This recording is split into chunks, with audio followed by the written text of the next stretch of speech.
ఇప్పుడు ఆయన ఒక్కడి ఆయన ఇబ్బంది పెట్టినా సరే ఆయన కొట్లాడడం వల్ల ఇలా దళితుల బతుకులు ఎంతో కొంత మారినాయా మారలేదా? So there is no easy way. మార్పు కావాలంటే కొట్లాడాల్సింది అంతే. కొట్లాడితే ఇబ్బంది పెట్టడం, ఎందుకంటే వాడు దోసుకునేవాడు బలవంతుడు కాబట్టి డెఫినెట్లీ ఇబ్బంది పెడతాడు, దుష్ప్రచారాలు చేస్తాడు, నీ ఆర్థిక మూలాల మీద దెబ్బ కొడతాడు, ఇంకా రకరకాలుగా అనుకున్న అస్త్రశస్త్రాలన్నీ వాడతాడు. అయినా సరే మనం కొట్లాడాలి, ఎందుకంటే నష్టపోతుంది మనందరం కాబట్టి. మెజారిటీ ప్రజలు నష్టపోతున్నారు కొంతమంది దుర్మార్గుల వల్ల కాబట్టి. తప్పదు. There is no short cut.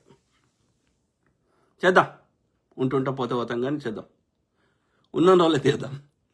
So Masood Khan, నమస్తే అన్నగారు. నమస్తే to all my brothers, sisters, friends, everyone. Okay, వాస్తవాన్ని తెలుసుకుందాం, నిజంలో బతుకుదాం. నిజాన్ని అంగీకరించకపోతే నువ్వు మార్పు కావాలని కోరుకోవడం లేదని అర్థం. సింపుల్.